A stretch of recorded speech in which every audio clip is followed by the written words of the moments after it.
Hello, Koji from Celestial Rhythms. So yes, we are in this 10-day window, 17th to 27th of June. Amazing amount of different energies coming to a head.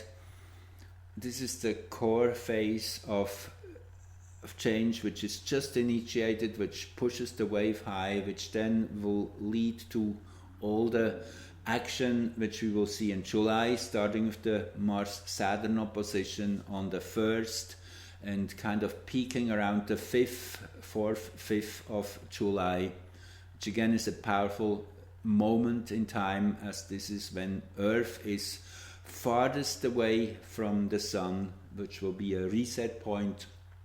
As I mentioned in my earlier videos, one of the moments which can be used for prediction, which gives excellent results, gives a forward view of what's to come. That is then around July 5. I will definitely cover that.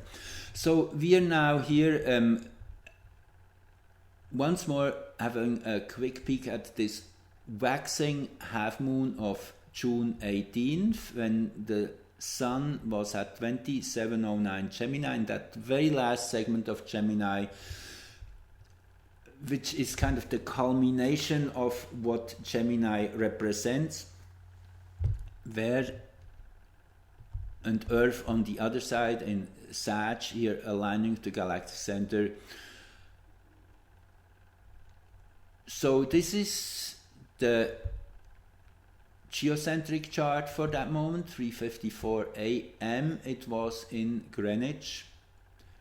Interesting that the Sun is just rising, which implies it's a new beginning. This first quarter moon was way bigger than just the regular waxing half moon. Actually, it is following the solar eclipse of June 10th.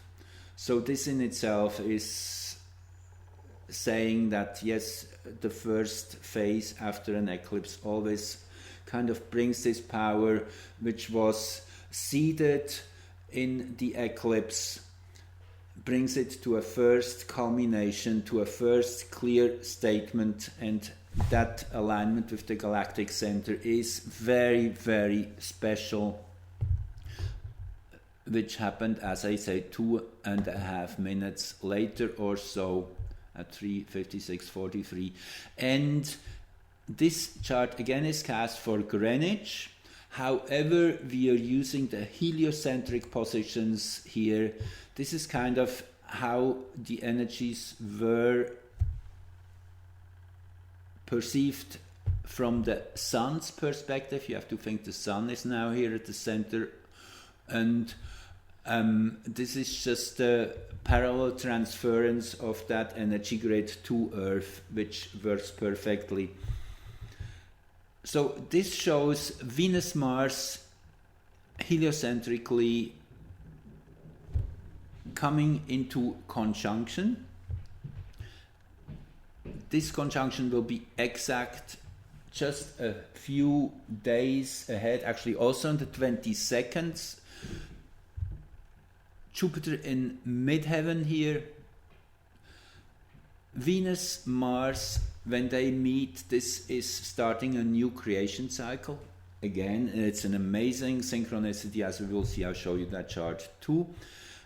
But it is highlighted here already in this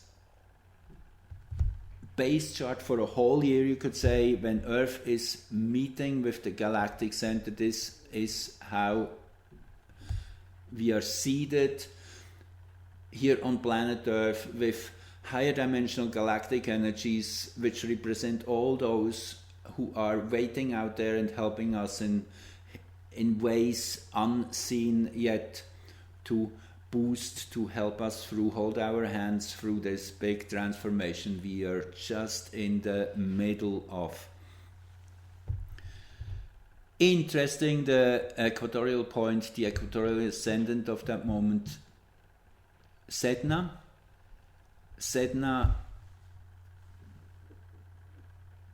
About deep mysteries and alien worlds. facts which have been pushed under the rug for too long coming out into the open. Sedna again, for those for you who are new to Sedna, Sedna has an 11,000 orbit around the Sun, is coming back from deep space. Sedna also rules the world beneath the ocean's surface. It is all that deep mystery of hidden truths, of unaccounted stories, all that coming into focus in this new creation cycle, which is all about change and expansion. This, by the way, this segment here is hexagram 49, revolution. Just showing you this quickly here too. I mean, it's so complex. Astrology has so many layers. This would be here, you see hexagram 49. This is between 18:52:30 and 24 and 30 minutes in Aquarius. Again, all this information you can find on my website. It goes back to the human design systems channelings in 1987, when this information was first shared by this energetic entity calling itself the Voice, when Rauruhu, who was the one who was taking down all the information which was downloaded, when he asked, "Who are you?" The Voice. So it's an amazing system. I have been working with it for 25 years. So yes, the hexagram here and the midheaven where heliocentric Jupiter is in, where the midheaven is in that moment when Earth was exactly conjunct the galactic center for Greenwich over the central meridian, the zero meridian. Hexagram 49, revolution. This in itself, I guess, says it all. Then aside from Earth exactly aligned with the galactic center, we have also Astrea here. Astrea is that small asteroid who's always showing up when it's about cleaning up, giving a hand, rolling back one's sleeves and taking care of a difficult situation. Ishion is here too. Ishion is an incredibly clever mind. So on one hand, this also represents all the dark energies still trying to pull it in their direction, creating all kinds of storylines and distractions to pull our attention away from what's really exposed. So there's a big war going on, as we know.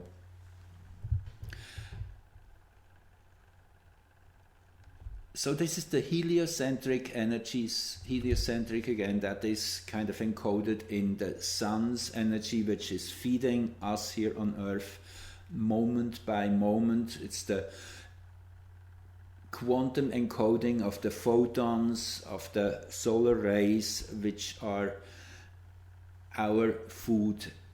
It's the energy of the sun itself, which is changing every second, ever so slightly, feeding us with new information. So if we now keep going on here to the next chart, this is the same moment for Washington, D.C. What I find most stunning here is the lunar nodes are perfectly aligned with the plumb line, the 4th house, 10th house cusp, the source point, and the crown of the tree, kind of that consciousness axis. The transiting nodal axis in a nutshell shows the evolutionary direction we're on, the evolutionary trajectory. In Gemini, naturally, that's been going on for more than a year, I would guess, and goes on for another 6 months or so. It's all about bringing information from the higher dimensions down to Earth, translating the big mysteries into a common man's language, making it palpable. Mercury is close by. Mercury is actually here in retrograde mode, still getting closer to the node. So this also implies that this is a time of reconciliation, of remaking our minds, of once more having a clear focus on understanding the bigger picture of where we're at. Here at the 4th house cusp, yes, let's go back to the roots. Let's go back to the core, where this all started. That's kind of the energy I'm getting here. Then you see this was just a few minutes before midnight in Washington, D.C.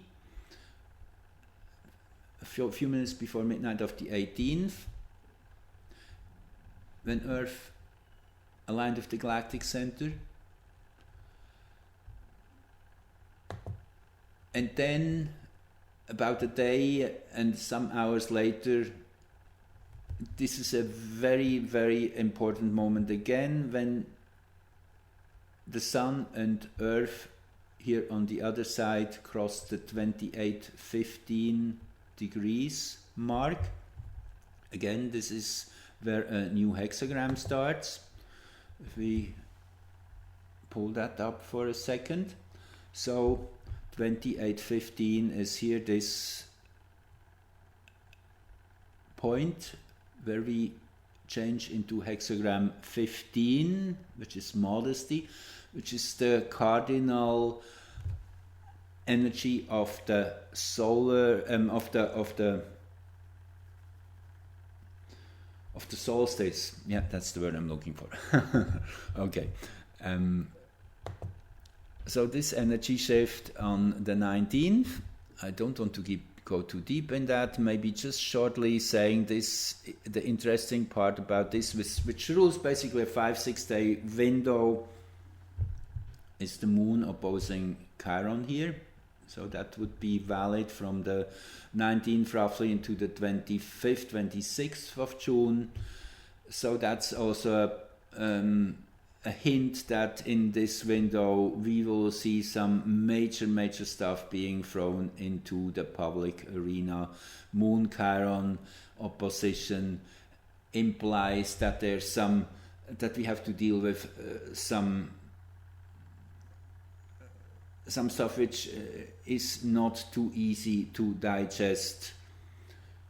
Truth will be thrown our way. It's a time to bite through obstacles, to come to terms with wounds and hurts happening right now as we speak. As I say, till about the 26th of June activated. This is the same chart for Washington. The 1st degree of Aquarius up here, 1st degree of Leo. So this again is activating the Jupiter-Saturn conjunction of December 21st. Yes, we are on track. That's what it shows, that we're on track into this new dimension, this new creation. We are just starting to unveil, pull the blankets away from. And then Jupiter comes next on the 20th, coming to a perfect standstill reaching its yearly maximum. Now I'm saving this chart for my next little segment. As I say, I will keep it short this time. Thanks for joining. Give it a like if you did like it, and subscribe, then you get all my updates. Okay. Thank you.